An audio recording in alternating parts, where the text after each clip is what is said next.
Merrimon Reyes, was at the Senate since this hullabaloo began. Merrimon, anong nangyayari sa ngayon?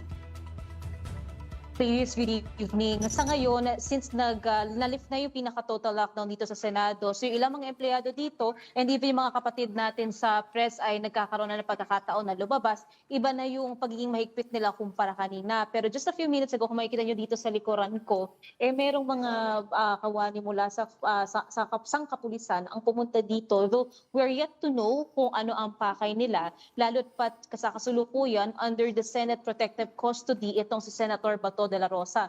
Ang unang nagbosyon kasi niyan kanina si Senator Rodante Marcoleta na ngayon ay miyembro na ng Senate Majority at agad namang inaprubahan ang motion na ito. Yung kanyang Senate Protective Custody ay para masiguro na may access itong si Senator Bato sa lahat ng legal remedies available while also securing yung security niya, lalong-lalo pa pagdating sa pagharap nitong legal development sa paligid niya. Si former Senator Sonny Trillanes nandito kanina at sagot niya yon sa hamon daw sa kanya ni Senator Bato na samahan yung aaresto sa kanya. And the bit ni Senator Trillanes, ito yung sealed na ICC arrest warrant laban sa senador. But then again, since under the Senate Protective Custody, itong kustodiya na to usually binibigay ito sa witnesses ng mga malalaking mga issue o mga inquiries na ginagawa dito sa Senado. Pero ngayon na natin ulit nakita na ang isang senador ay nasa kustodiya ngayon ng Senado. So hindi pa natin alam sa ngayon kung ano yung epekto niyan dito sa mga sangkapulisan na nag-aabang. While kanina naman sa pagitan ng OSAA or ng Office of the Sergeant at Arms pati ng NBI, nagkaroon ng init ng ulo, nagkaroon ng girian at ang nakuha natin impormasyon on that is pinipigilan daw muna ng OSAA ang NBI na umalis. So hindi nila pinapayagan na umalis ang NBI reportedly, pero nagkaroon ng punto na nagkainitan sila. So itong nakikita nyo sa video, yan ang isang miyembro ng OSAA. And siya yung napuruhan doon sa bakbakan sa pagitan ng NBI at saka ng OSAA. Well, currently ang alam natin siya ay nasa clinic para sa kanyang medical attention na kinakailangan. Tama ba na ayaw nilang paalisin dahil gusto nilang kasuhan itong mga ahente ng NBI? Kanina kasi, doon sa session floor, una kasing nireklamo agad. Nung pagpasok ni Senator Bato de la Rosa, it was very surprising. Very surprising yung moment na yun nung pagpasok niya. Pero tayo mismo na malapit sa rostrum, narinig natin bago pumasok si Senator Bato, may kalampog doon sa likod na area bago pupapasok ng rostrum. Pagpasok ni Senator Bato de la Rosa, pagkatapos niyang batiin yung mga senador na nandoon, isa sa pinakakinakantsawan niya ay yung mga security officials from the NBI, maging ng OSAA, na sinasabing hindi raw ginawa yung OSAA, hindi raw ginawa yung trabaho na protektahan siya bilang senador. Yung NBI naman na hinahadlangan daw siya na makapasok o makapunta dito sa Senado. Pinakita pa niya may sugat daw siya sa daliri niya dahil nga doon sa naging habulan sa NBI, sa mga agent nito. At nais nga nilang, since cited for contempt itong mga to, ina-identify nila yung agents mula sa NBI na kasama doon sa naging habulan sa senador. So far, yan yung ano naman ang kasong pwedeng ipataw sa mga NBI agents? Yung isang pinaka-sinasabi kasi kanina ng mga senador na ngayon ay miyembro na ng majority is hinadlangan itong senador sa kanyang pagpunta dito sa Senado, nasaktan itong senador in the process. Sabi nga may assault daw na nangyari, nasugatan. So ito yung isa sa mga gusto nilang magkaroon ng consequences on the side of the NBI. Pero even sa on the part of the OSAA naman, kanina pa, siguro about an hour ago, nag-resign din naman ang head ng OSAA or ng Office of the Sergeant at Arms. So marami-rami yung mga nangyayari dito hanggang sa oras na ito. Pero again, maraming senador na rin yung nakita nating umalis from the Senate premises. Pero still, ang nakita pa rin natin sa session hall is suspended pa lang yung session, hindi pa siya technically adjourned for the night. Maputol kita, Merrimon, kasi nakikita sa video natin ngayon yung habulan na nangyari sa hagdanan. Yes. Ito lang ba ang nangyari? Meron bang napagbuhatan ba ng kamay si Senator De La Rosa ng mga agents o ito lamang paghabulan ang nangyari sa hagdanan? Kasi nasugatan din si Senator Bato, Merrimon, no, sa kanyang mga daliri.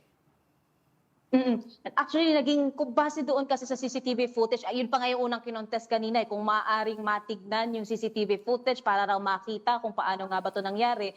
Pero so far yan lang kung ano yung nakikita natin sa footage, yung sinasabing nangyari behind the scenes bago pumasok ng session hall si Senator Bato. At doon makikita nga yung habulan, pumasok pa sa isang kwarto itong si Senator Bato, yung iba niyang mga kasamahan sa opisina niya, pumasok daw sa kabila, reportedly as a decoy, pero nakakatch up ang NBI. So nakita kung saan pumasok ito si Senator Bato de la Rosa at nagpatuloy yung kanilang habulan. Nagkaroon pa ng point doon sa habulan na natisod pa ang senador pero mabilis din naman siyang bumangon agad. And iyan yung dahil daw dyan yung nagresulta doon sa naging sugat sa kamay o sa daliri ni Senator Bato. Mary Mon, I guess one of the big questions, no, if I can just rewind to what happened, syempre nagkaroon nga ng coup.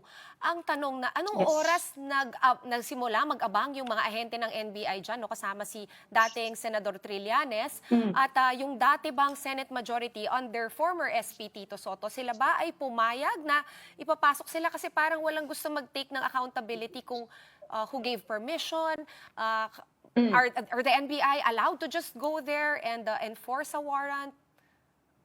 Sean, ang sinabi ni former Senate President Tito Soto, wala raw siyang idea doon sa nangyari na nagkaroon ng habulan, nagkaroon ng nasugatan daw itong si Senator Bato. Basta narinig niya lang din daw may kalampog na nangyari sa likod nga ng session hall. And tayo rin kasi mismo, about a month or two ago, may instances na may nakikita rin tayong NBI sa paligid ng Senado. Pero still, yun yung panahon na wala pa dito si Senator Bato de la Rosa, physically absent pa rin siya. Pero ngayong araw kasi, ang sinasabi naman ni former Senator Sonny Trillanes, nung nangyari raw yung karambola o yung habulan dito kay Senator Bato de la Rosa, wala raw siya doon. And tayo rin kasi naging timeline din natin nung tinitingnan natin yung orasan. Pagsisimula lang ng session, dumating na rin agad si Senator Bato de la Rosa. So I think that's between the first 30 minutes ng session, dumating si Senator Bato de la Rosa, and then minutes later, ito namang si former Senator Sonny Trillanes ang dumating at sinasabi niya na nandun daw siya, nandito siya bilang kasagutan sa naging hamon sa kanya ni Senator Bato na samahan daw niya yung mga aaresto dito kay Senator Bato. And in this case, ang magsuserve nung arrest warrant na yon ng ICC is the NBI. Kaya yun so far yung mga nakuha nating kasagutan Pero on the part of the Senate ngayon, under the leadership of Senator Alan Peter Cayetano, the protection na binibigay nila ngayon sa senador, magiging under siya ng Senate Protective Custody. And Mary Mo, nakita nga natin si former Senator Trillanes showing this copy of an ICC Yes. arrest warrant. Pero were you able to really look at the contents, kung authentic ba talaga yan, and if the NBI agents were really acting on an actual arrest warrant from the ICC? Yung nakita kasi natin, actually ang sabi pa nga ni former Senator Trillanes, confidential daw to, ilalabas din daw ito soon, pero binigyan tayo ng pagkakataon na mahagilap mismo yung hawak niya. And ito mismo, kapag tinitignan ko yung picture, for example, ito yung isang page nung supposed na arrest warrant. So nakalagay yung photo ni Senator Bato de la Rosa. Ayan, nakalagay pa nga secret photograph ito ng senador. Supposedly na nilalaman ng arrest warrant from the International Criminal Court. And then, ihinarap niya ulit ito pang isa. Kasi nung tinanong ko sa kanya, kay former Senator Trillanes, ibig sabihin ba, mali ba yung lumabas na info nitong weekend na merong lumabas na arrest warrant laban sa senador? Sabi ni Senator Trillanes, yun daw yung public arrest warrant. Ito, yung hawak niya, ito raw yung sealed arrest warrant from the ICC. So hanggang dun lang yung information na nakuha natin, hindi rin tayo nahayaan o hindi tayo nakakuha ng pagkakataon na ma-scan through yung laman mismo ng hawak ng senador, ng former senator. Bale, Mary Mon, di natin alam kung bakit si former Senator Trillanes yung may hawak ng arrest warrant kung dapat NBI ang magsuserve nitong warrant. Ang sinasabi dyan ni Trillanes, kaya raw siya nandito dahil daw sa personal request o dahil daw sa challenge ni Senator Bato de la Rosa dating year 2024 na hinahamon nga raw na samahan ni Trillanes yung aaresto dito kay Senator Bato de la Rosa. So yun daw yung rason kaya siya nandito. And paulit-ulit niya lang din yun na sinasabi, kaya raw siya nandito dahil nga dun sa hamon ni Senator Bato. And ang sinabi niya rin, ang magsaserve nung pinaka-arrest warrant from the ICC ay yung National Bureau of Investigation. Ang sabi pa nga kanina, nung wala pa itong custody, wala pang yung talks ng protection na ganyan, hihintayin daw ni Trillanes na lumabas itong si Senator Bato de la Rosa. Ngayon naman, nagsalita ba si Senator Bato de la Rosa kung bakit today of all days na napili niyang pumasok? Ang tagal niyang absent, di ba? Says ang sabi niya pagpasok sa Senado or sa session floor, yun nga parang ang daming naging naratibo sa mga nangyari ngayong araw. Pero ang sinasabi ni Senator Bato, gusto niya raw bumoto. And bukod doon kay Senator Bato, ang nangyari pa kasi dito sa Senado ay yung kudeta. Nagkaroon ng pagbabago sa liderato ng Senado. And crucial dito yung physical vote ng mga senador. Kaya yun yung sinasabi ni Senator Bato na pinigilan daw siya, pinadlangan daw siya ng NBI, yung OSA araw hindi raw siya pinrotektahan. Pero kung siya raw ang OSAA, yung OSAA daw ang senador, magbubuwis buhay daw siya para maprotektahan itong senador. Pero yun yung pinaka sinasabi niya, boboto raw siya para nga sa pagkakataong ito, kaya siya pumunta. And ang tinanong ko rin kanina kay former Senator Trillanes na was it parang nalaman din was it part of his strategy on the camp of Senator Bato na pumunta today na masabay ito sa kudeta? Sabi ni Senator Trillanes, strategy na raw yan ng kampo ni Senator Bato de la Rosa. Basta ang sinasabi niya, eto ngayon ang arrest warrant, andito ang batas at sinasabi nga na yung mga humaharap daw ng mga pending, lalo na sa mga arbitral na courts, maaaring arestuhin. But again, things are different on the case na nasa ilalim ng Senate Protective Custody itong si De La Rosa. Kasi nga, may notion dito sa Senado na hanggang nasa session, ang Senado, still in session ang Senado at yung mga senador ay nandito, hindi raw maaaring arestuhin. Pero kung timeline-wise, magkakaroon ng adjournment ang session dito sa Senado by June 5. So, iyan yung isa sa mga antabayanan natin sa mga susunod na linggo. Plus, at Jamie Bondoc, legal counsel ni De La Rosa, nandito rin siya. Kaya yan yung isa sa mga hihintay nating development sa mga susunod na araw, especially on the camp of Senator Bato. Mary Mon, what about the resignation of Senate Sergeant at Arms na si Rene Samonte? No? Ano naman yung nag-lead to his resignation today? Well, walang ibang pagpapaliwanag pa tayo nakukuha tungkol dyan. Basta ang nangyari kasi before that is yung pagpasok nga ni Senator Bato de la Rosa sa session hall. And prior to that, yung naging habulan niya mula sa agents ng NBI at yung kini-question nga ng senador, maging nung panahon pa na yon, minority pa itong sina Senator Alan Peter Cayetano, sina Senator Nati Marcoleta, sina Senator Amy Marcos, na kini-question din nila yung kung naging epektibo raw ba yung OSAA sa pagprotekta dito sa senador. So yan, plus ipasok na natin yung naging change of Senate leadership, yung naging botohan, plus yung pagre-raise ng concern tungkol nga dito sa CCTV footage, yung nais nilang ma-cite for contempt, matanggal sa posisyon itong mga miyembro ng NBI. Dito na pumasok ngayon yung resignation naman ng Sergeant at Arms. Pero again, wala pang ibang impormasyon tungkol dyan. Puntahan naman natin yung hakbang ng bagong liderato sa Senado. Ano ba ang pagkakaintindi mo sa mga binitawang mga salita ni Senate President Cayetano, Alan Peter Cayetano? Says kanina, bago mag-start yung session, ang nasabi sa atin ni now Senate President Alan Peter Cayetano, wala raw magiging kudeta para hadlangan yung convening ng Senado bilang impeachment court.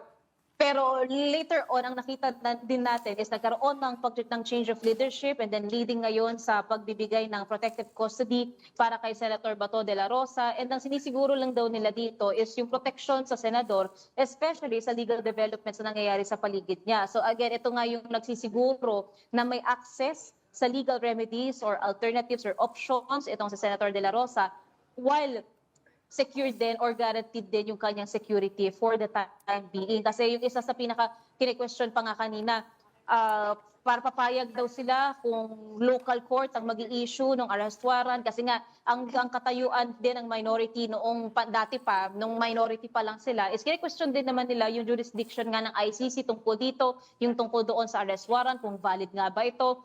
And now, from this point forward, hanggang sa mga susunod na araw, ang isa pang pwedeng maapektuhan na dito sa dynamic sa Senado is yung pagbuo ng committee chairmanships. Papasok dito yung usapan ngayon ng isang major committee, which is the Blue Ribbon Committee, na pending yung paglabas ng partial committee report nito. So, so far kasi sa pinakatapusan ng session, yung dalawang posisyon sa pinakatuktok ang napunan pa lang. So, Senate President, si Senator Alan Peter Cayetano, then serving as Senate President pro tempore, si Senator Lauren Legarda. Kaya marami-rami pa tayong aabangan sa mga susunod na linggo. Maraming salamat sa iyo, mobile journalist Mary Mon Reyes.